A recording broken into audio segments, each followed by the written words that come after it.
तनाव मुक्त ज़िंदगी गुजारने के लिए रूल नंबर 4, दूसरों के लिए वही पसंद कीजिए जो आप अपने लिए पसंद करती हैं। हर औरत ये चाहती है कि उसे घर में सुकून की ज़िंदगी मिले। इसका सादा फॉर्मूला है कि वो दूसरों को भी सुकून देना शुरू कर दे।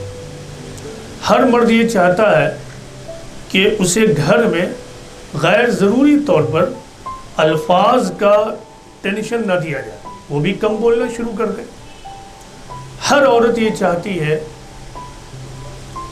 कि उसे इज्जत मिले, वो दूसरों को इज्जत देना शुरू कर दे। घर में आने वाली बहू ये चाहती है कि घर के लोग उसे खूब इज्जत दें। इसका सादा फॉर्मूला है, वो जिस घर में जाए वहाँ के लोगों को खूब इज्जत देना शुरू कर दे।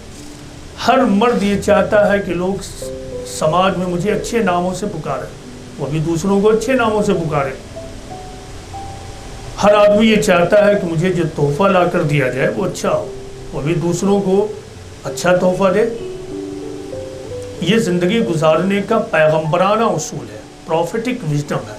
पैगम्बर इस्लाम मोहम्मद सल्लल्लाहु अलैहि वसल्लम ने एक मरतबा कहा कि ला युमिनु अहदुकुम हत्ता युहिब्बा लि अखीही मा युहिब्बु लि नफ्सिही। None of you truly believes unless you love for your brothers what you love for yourself। यानी तुम हरगिज़ मोमिन नहीं हो सकते जब तक कि तुम और तुम्हारा हाल ये ना हो जाए कि तुम दूसरों के लिए और अपने भाइयों के लिए वही पसंद न करो जो तुम खुद अपने लिए पसंद करते हो। इससे ज़्यादा मास्टर फॉर्मूला और क्या हो सकता है ज़िंदगी गुजारने का? अब बताइए इससे ज़्यादा मास्टर फॉर्मूला कोई औरत बताए कि इससे ज़्यादा मास्टर फॉर्मूला ज़िंदगी गुजारने का और क्या हो सकता है? जो आप अपने लिए पसंद करती वो दूसरों को देना शुरू कर दी, ज़िंदगी पुरसुकून हो जाएगी। लेकिन जैसे ही आप डबल स्टैंडर्ड होते हैं, जिसके लिए शरई अल्फाज है मुनाफिक, तो जैसे ही आप डबल स्टैंडर्ड होते हैं, two faces men and women होते हैं, वैसे ही मसला होता है। Two faces men and women का मतलब कि आप अपने लिए तो एक स्टैंडर्ड रखिए लेकिन दूसरों के लिए कोई और स्टैंडर्ड हो। आपके लिए अपने लिए मेयार कुछ और हो लेकिन दूसरों के लिए आपने कोई और मेयार और पैमाना बना रखा है, फिर टेंशन होगी। आपको सुकून चाहिए, सुकून दीजिए। इज्जत चाहिए, इज्जत दीजिए। और अगर जिल्लत चाहिए तो फिर जिल्लत दीजिए। आप चाहती हैं कि मुझसे कोई बहस ना करे, आप भी बहस करना छोड़ दीजिए। खुद से बिगिन कीजिए। इस बात का इंतज़ार मत कीजिए कि वो ऐसा करता है इसीलिए मैं ऐसा कर रही हूँ या कर रहा हूँ। यही से मसला होता है। चूँकि मेरा मर्द बहुत बोलता है इसीलिए मैं बहुत बोलती हूँ। घर ने नंद बहुत कुछ बोल दिया इसलिए मैंने जवाब दिया। घर ने बहू ने कुछ बोल दिया इसलिए मैंने जवाब दिया। ससुर ने कुछ बोला इसलिए जवाब दिया। ये नहीं चलता। ये नॉनसेंस लोग एक्सक्यूज़ देते हैं, अक्ल वाले एक्सक्यूज़ नहीं देते। मोमिन के बारे में एक बात ये कही गई है कि मोमिन एक ही बिल से 2 बार नहीं धंसा जाता है।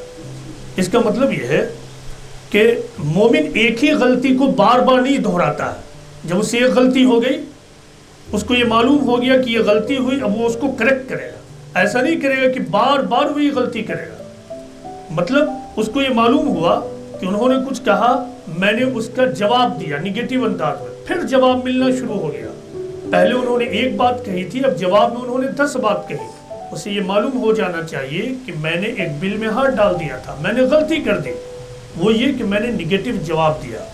तो अब उधर से जवाब पर जवाब मिलना शुरू हुआ, तो बोलना बंद कर देंगे। बोलना बंद करने का मतलब ये है कि कम बोलिए, सिर्फ वहीं पर अपनी ज़बान का इस्तेमाल कीजिए जहाँ पर बहुत ज़्यादा लाजमी हो जाए। ये बात मर्द के लिए भी उतनी ही ज़रूरी है जितना औरत के लिए भी। आप जब घर में और मोहल्ले में होने वाले मसाइल पर गौर कीजिएगा तो आप ये पाइएगा कि अक्सर मसाइल इस पैगम्बराना उसूल और प्रिंसिपल को इग्नोर करने की वजह से है। आदमी अपने आप को इज्जतदार बना फिरता है लेकिन दूसरों को इज्जत देने के लिए तैयार नहीं है।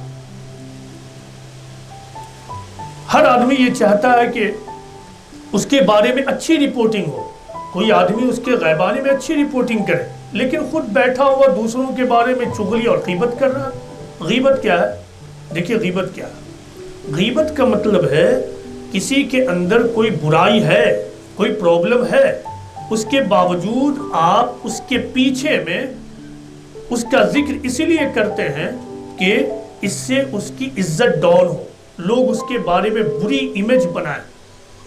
تو جب آپ اس طرح کسی کی بات کو رپورٹ کرتے ہیں تو اسے ہی غیبت کہتے ہیں، اور غیبت کرنے والوں کے بارے میں حدیث میں بہت ہی شدید قسم کے الفاظ استعمال ہوئے ہیں۔ اب غور کیجئے، ہر آدمی اپنے اپنے نفس میں جھانکے کہ کتنے لوگ ہیں جو غیبت سے اپنے آپ کو بچائے ہوئے ہیں۔ کسی کے بارے میں بیڈ رپورٹنگ کرنا ان دا سینس کہ کسی کی بری بات کو ریپیٹ کرنا صرف اور صرف اسی وقت جائز ہے جبکہ ریپیٹ کرنے کا مقصد یہ ہو کہ اس آدمی کی اصلاح ہو، اس آدمی کو سدھارا جا سکے۔ لیکن اگر اس کے برعکس اور اپوزٹ آپ کام کرتے ہیں تو یہ تو غیبت ہے۔ اور غیبت کے بارے میں ہے حدیث میں کہ جو مرد اور عورت غیبت کرتے ہیں تو اس کا مطلب یہ ہے کہ وہ اپنے مرے بھائی بہن کا گوشت کھاتے ہیں۔ استغفر اللہ۔ اب غور کیجئے کہ دن بھر ہم لوگ یہ کتنا زیادہ کرتے ہیں، اور اس میں مرد لوگ ہوشیار نہ بنے اور سمجھدار نہ بنے۔ مرد بھی اس معاملے میں اسی طرح ملوث ہیں جس طرح عورت ملوث ہے۔ اپنے آپ کو سدھاریے، ہم سب کو سدھارنا ہے، چونکہ ہمارا معاملہ فائنلی آخرت کے دن اللہ کے سامنے پیش ہونے والا ہے۔ تو ہر مرد اور عورت رول نمبر 4 کو اپنی زندگی کا لازمی حصہ بنا لیں۔ وہ رول نمبر 4 کیا ہے؟ لا یؤمن احدکم حتی یحب لأخیہ ما یحب لنفسہ۔ تو مومن نہیں ہو سکتے۔ آپ غور کیجئے کہ کتنی بڑی بات رسول اللہ کہہ رہے ہیں کہ تم مومن ہو ہی نہیں سکتے، تم کہتے رہو لا الہ الا اللہ محمد رسول اللہ، نہیں چلے گا۔